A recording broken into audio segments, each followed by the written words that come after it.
Hi, my name is Anuj Chopra. I live in India, New Delhi, born and brought up here. A little bit about my background. I graduated from IIT Delhi in 2020, and for the past 5 years, I've been working in management consulting. Currently working at EY Partholon. So I'll talk about my GMAT score. So my initial pre-preparation mock was 645, and my final score in GMAT, which I took in October 2025, was 745. In between, also I taken my first attempt in August, which was 675. So that has been my journey throughout the scores. I started my serious prep with GMAT around February or March in 2025, earlier this year essentially.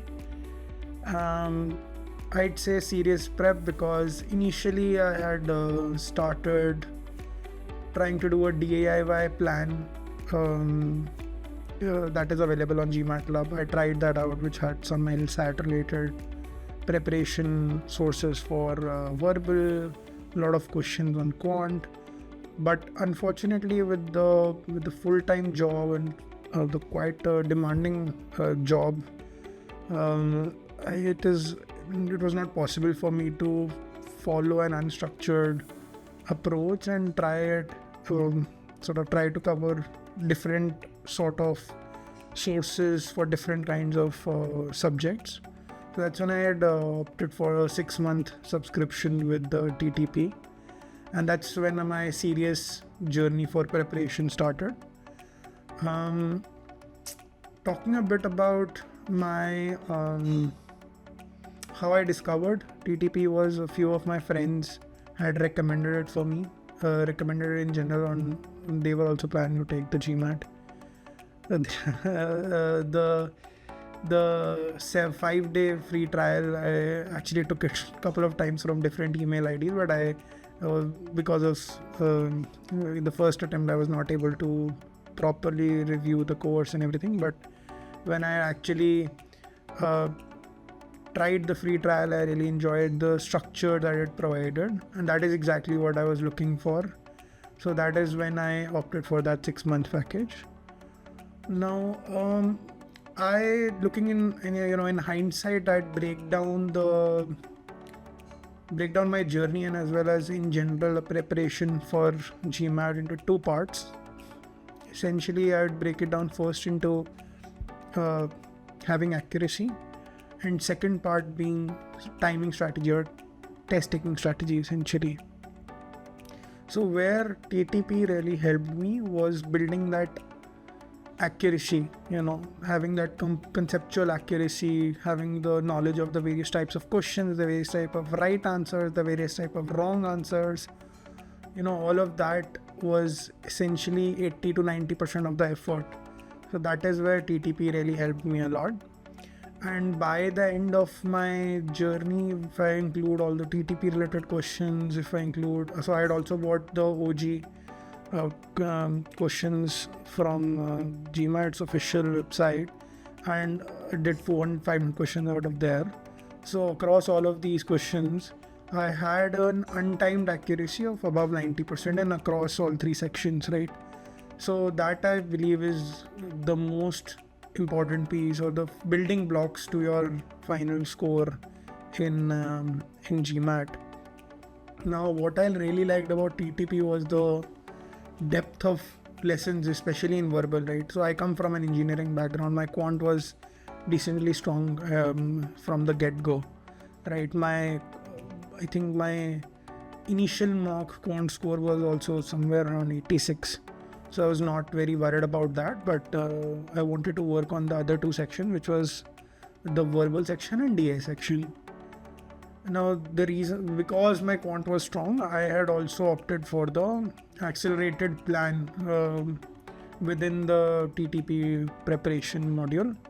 So I had only done selective lessons on Quant and majorly focused on my efforts on verbal, and then later on on DI.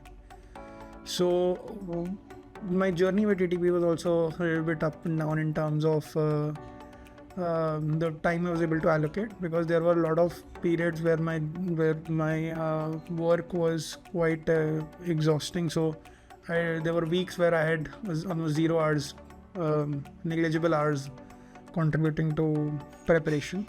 But regardless, I had completed my TTP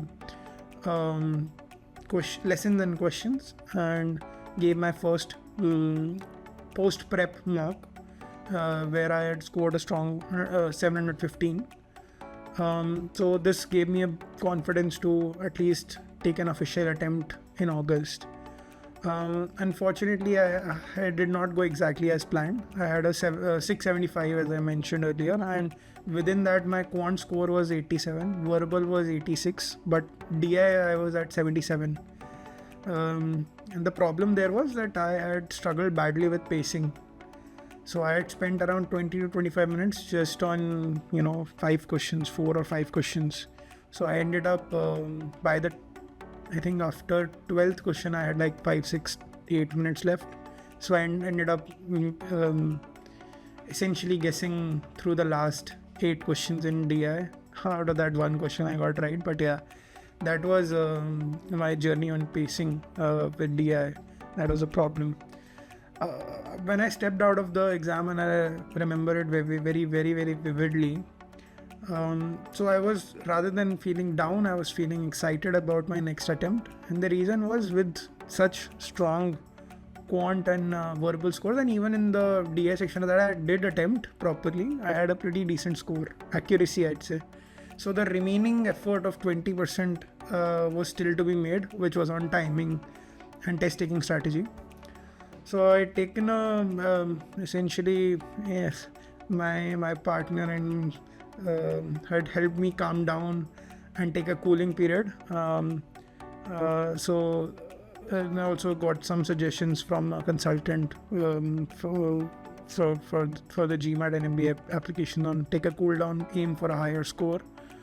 So I was very confident about this, and some of the new tactics I deployed were, so the first and I think the most impactful one was changing my strategy for multi-source reasoning questions in DI. So on YouTube, I had seen a video on GMAT Club's YouTube channel, which had recommended not to treat MSR questions as reading comprehension questions. Essentially, not look at the question after reading all the information, but it was to look at the question first and then look for and investigate the information that you'd need from those 3 tabs, essentially, right? So that saves a lot of time. Then I had deployed a couple of time-saving strategies in Quant and DI as well.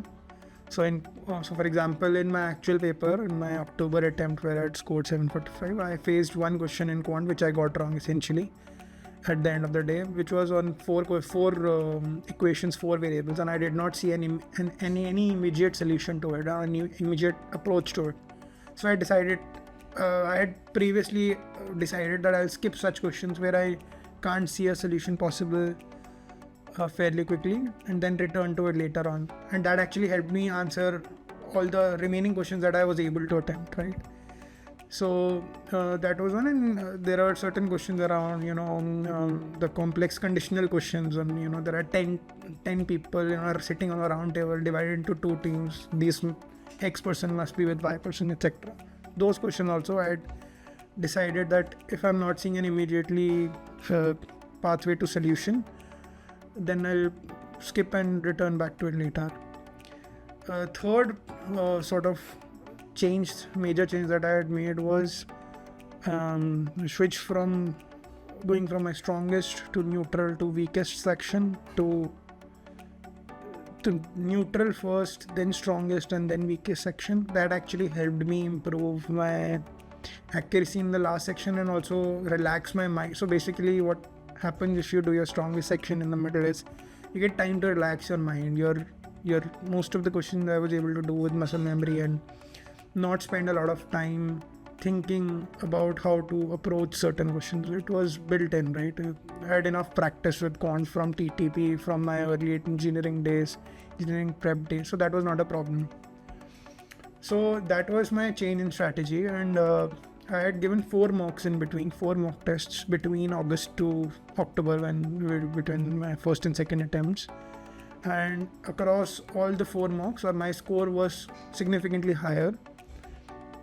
It was 755 to 775, and the actual paper turned out to be 745. So I mean, a lot happened on test day as well. The outcomes can be impacted by that, on what kind of questions you get, whether you're comfortable with them or not, or how you're doing mentally as well. So that was my overall journey with the GMAT journey, essentially. Now my advice to students who are currently preparing would be to work on your accuracy first. This is where TTP also helped me a lot. Work on those concepts, on those question types, on those the right options, how to catch, trick options. So that I think is much more important than trying to scroll Reddit and forums and YouTube for test taking strategies. That comes later on. First, work on getting your accuracy above a certain threshold that you feel you're comfortable with, because in the actual paper your accuracy will definitely drop down. So if you're aiming for a high score, aim for above 90% accuracy across in an untimed situation. So that would be my advice on to new test takers. And all the best for all those who are preparing.